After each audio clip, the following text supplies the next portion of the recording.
NCERT geography quick revision series class 7th की playlist का ये पहला वीडियो है। Chapter 1 environment.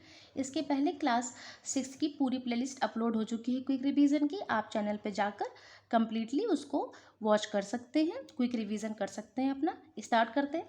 What is environment? Environment क्या है? Whatever you see in your surrounding. हम अपने आसपास जो भी कुछ देखते हैं अपने सराउंडिंग में, सब कुछ इन्वायरमेंट का ही पार्ट है। Everything is environment. जो भी हमारे आसपास है सब क्या है? इन्वायरमेंट। कंपोनेंट्स क्या है इन्वायरमेंट के? Natural, human made, human. हम अपने आसपास नेचुरल चीज़ें देखते हैं जो हमने नहीं बनाई। ह्यूमन मेड, जो ह्यूमन ने खुद बनाई है। और खुद ह्यूमंस खुद को तो देखते हैं ना आसपास, ह्यूमंस भी तो होते हैं। तो नेचुरल में क्या क्या होता है? लैंड होता है, एयर होता है, वाटर होता है। ऐसे बहुत, अभी तो बहुत सारी चीज़ें हैं, लेकिन मेनली लैंड जिसपे हम रहते हैं, air we breathe, water we drink, ये सब नेचुरल कंपोनेंट्स हैं एसेट्रा। ह्यूमन मेड क्या है? ह्यूमंस क्या बनाए हैं? बिल्डिंग्स बनाई हैं, रोड बनाई हैं, इंडस्ट्रीज बनाई हैं, और भी बहुत सारी चीज़ें हैं। तो ये सब क्या है? ह्यूमन मेड है। ये भी इन्वायरमेंट का ही पार्ट है। हम बिल्डिंग में रहते हैं, रोड पे चलते हैं, इंडस्ट्रीज में वर्क करते हैं। ह्यूमंस, हम एक इंडिविजुअल है, एक फैमिली में रहते हैं, उसमें भी लोग होते हैं, वो भी इन्वायरमेंट का ही पार्ट है। और एक कम्युनिटी में अगर है तो कम्युनिटी में बहुत सारी फैमिलीज़ हैं, बहुत सारे घर हैं, तो वो भी एक इन्वायरमेंट का पार्ट है। वो भी हमारे साथ आसपास, हमारे सराउंडिंग में है। जो भी कुछ हमारे सराउंडिंग में है सब क्या है? इन्वायरमेंट। तो इन्वायरमेंट के 3 कंपोनेंट्स हो गए, नेचुरल, ह्यूमन मेड, ह्यूमन। अब बारी बारी से सारे पढ़ते हैं। सबसे पहले आता है natural environment. Natural environment 2 types के होते हैं, biotic and abiotic. The word of living organism, जहाँ पे लिविंग ऑर्गेनिज्म होते हैं, नेचुरली जो लिविंग ऑर्गेनिज्म पाए जाते हैं, जैसे प्लांट्स, एनिमल्स, ये सब क्या है? बायोटिक। लेकिन कुछ नॉन लिविंग भी होते हैं, जैसे लैंड है, non living organism, non living elements है, तो वो क्या होता है? अबायोटिक। लैंड, वाटर, एयर, ये सब क्या है? अबायोटिक। ठीक है। इसके बाद आता है डोमेन्स ऑफ इन्वायरमेंट। इन्वायरमेंट में इन्वायरमेंट के डोमेन्स क्या क्या हैं? डोमेन्स मीन्स कि इन्वायरमेंट में मेजर रूप से कौन कौन सी चीज़ें होती हैं। ठीक है, मेजर पार्ट्स क्या हैं? तो ये जो चारों चीज़ें हैं, ये हमने इसके पहले डोमेन्स ऑफ अर्थ में पढ़ा था क्लास 6 के प्लेलिस्ट में। आप जाके वहाँ पे रिवाइज कर सकते हैं। और एक ओवरव्यू हम यहाँ आपको फिर एक बार दे देते हैं। ठीक है। लिथोस्फीयर, लैंड पे जो हम रहते हैं, इसको एक पूरा नेम दिया जाता है अर्थ के लैंड एरिया को, उसको बोलते हैं लिथोस्फीयर। जो अर्थ के सरफेस पे वाटर प्रेजेंट है उसको बोलते हैं हाइड्रोस्फीयर। जो एयर है अर्थ के अराउंड उसको बोलते हैं एटमॉस्फियर। और जहाँ इन तीनों का इंट्रैक्शन होता है उसको बोलते हैं biosphere. Interaction of above 3 biosphere. हम जहाँ रहते हैं वहाँ पे लैंड भी है, वाटर भी है, एयर भी है, तो हम कहाँ रहते हैं? बायोस्फीयर में रहते हैं। ठीक है।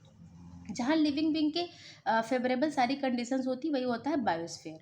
अब आता है इकोसिस्टम। इकोसिस्टम थोड़ा समझने की चीज़ है, इसको आप थोड़ा ध्यान से देखिएगा। इसमें लिखा है all plants, animals and human beings depends on their immediate surroundings after they are also interdependent on each other. Plants जो होते हैं, एनिमल्स उन पर डिपेंड करते हैं, ह्यूमंस एनिमल्स पर डिपेंड करते हैं। जैसे हम लोग मिल्क लेते हैं एनिमल्स काऊ से, काऊ का ग्रास क्या होता है? प्लांट होता है। ठीक है।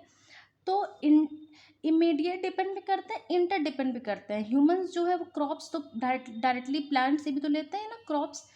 तो ये जो तीनों सिस्टम्स हैं, प्लांट्स, एनिमल्स, ह्यूमंस, ये तीनों एक दूसरे के ऊपर इंटर डिपेंडेंट हैं। और इनका जो रिलेशन है एक दूसरे से, this relation between living organism and also between organism and their surrounding, मतलब ह्यूमन का एनिमल्स पे डिपेंड होना, ह्यूमन का प्लांट्स पे डिपेंड होना। तो ये सारे जो डिपेंडेंसी, इंटरडिपेंडेंसी है, ये सारा जो सिस्टम है इसको पूरा बोलते हैं इकोसिस्टम। ठीक है। आगे ये और क्लियर होगा कि इकोसिस्टम में और उसमें डिफरेंस क्या है, इकोसिस्टम और बायोस्फीयर में। ठीक है।